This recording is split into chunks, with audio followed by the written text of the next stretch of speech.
রাজনীতিতে বর্তমানে সবচেয়ে চর্চিত বিষয় সংস্কার। অন্তর্বর্তী সরকারও চাইছে তাদের মেয়াদের মধ্যেই দেশের সংবিধান, শাসন ব্যবস্থা সহ বিভিন্ন ক্ষেত্রে গুণগত সংস্কার আনতে। আর সেই লক্ষ্য বাস্তবায়নে রাজনৈতিক দলগুলোর কাছে মতামত চাওয়া হয়। স্ক্রিনে যে তথ্যগুলো দেখা যাচ্ছে সেটি রাজনৈতিক দলগুলোর কাছে পাঠানো ঐক্যমত্য কমিশনের স্প্রেডশিট, যেখানে সংবিধান, নির্বাচন ব্যবস্থা, জনপ্রশাসন, দুর্নীতি দমন ও বিচার বিভাগ সংস্কার কমিশনের গুরুত্বপূর্ণ 166টি সুপারিশের বিষয়ে মতামত চেয়ে 38টি দলের কাছে পাঠিয়েছিল ঐক্যমত্য কমিশন। স্প্রেডশিটে বিভিন্ন সংস্কার প্রস্তাবের উপর একমত, একমত নয় এবং আংশিকভাবে একমত এই তিনটির যে কোনো একটিতে টিকচিহ্ন দিয়ে মতামত জানাতে দলগুলোকে অনুরোধ করা হয়।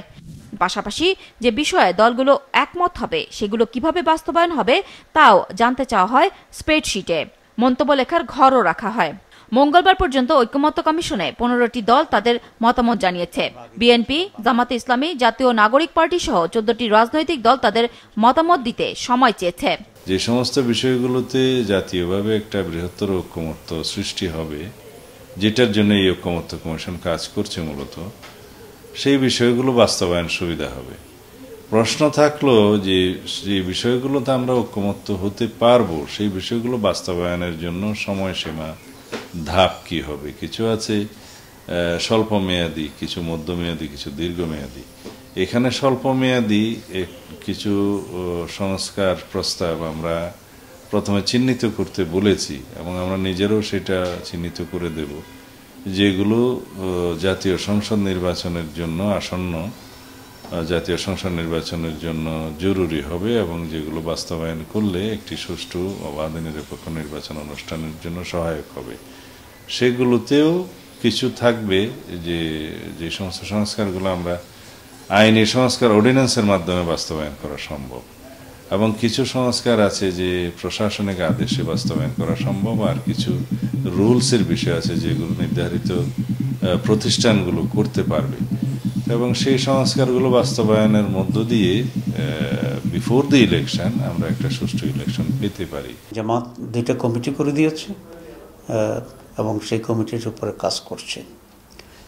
এটাকে সিনপসিস নিয়ে আমরা তখন আমাদের হাইস্ট ফোরামে আলোচনা করব, যেটাকে আমরা নির্বাহী বলি, এবং তারপরেই আমরা আমাদের ওপিনিয়ন সহ আবার তাদের কাছে আমাদের পেপার পাঠাবো।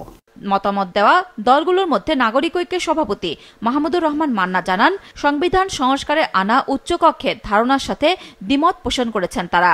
নির্বাচন সংক্রান্ত বেশ কিছু বিষয়ের সাথেও একমত নন তারা। আংশিক যা আছে সেটাতে আমার সাজেশন বলতে গিয়ে দেখা গেল যে মিলছে না। যেমন তারা দ্বিকক্ষ বিশিষ্ট এবং সংখ্যানুপাতিক ধরে অনেকগুলো প্রশ্ন করেছেন। তো প্রশ্ন যেটা করে সেই প্রশ্নের ব্যাপারে হয়তো আমাদের অন্যরকম জবাব হতে পারত যদি তারা দ্বিকক্ষ বিশিষ্ট বা সংখ্যানুপাতিক ধরে না বলতেন, তাহলে আমরা হয়তো একমত হতে পারতাম বা দ্বিমত হতে পারতাম। কিন্তু এইখানে আমাদেরকে বলতে হয়েছে যার উপরে ভিত্তি করে প্রস্তাব দেওয়া হচ্ছে ওটাই আমরা একমত হই, তাতে ব্যাপারে আমরা দ্বিমত পোষণ করছি, এরকম বড় চেয়ে বেশি, তাতে করে দ্বিমতের জায়গায় বেশি হবে। জাতীয় ঐক্যমত্য কমিশনের উদ্যোগে প্রথম পর্যায়ে আগামীকাল বিকেল 3টায় লিবারেল ডেমোক্রেটিক পার্টি এলডিপির সঙ্গে আলোচনার সময়সূচি নির্ধারণ করা হয়েছে। পর্যায়ক্রমে অন্যান্য দলের সঙ্গেও আলোচনার সময়সূচি ঘোষণা করা হবে। নুরুন নাহার উইলি, মাছরাঙা সংবাদ, ঢাকা।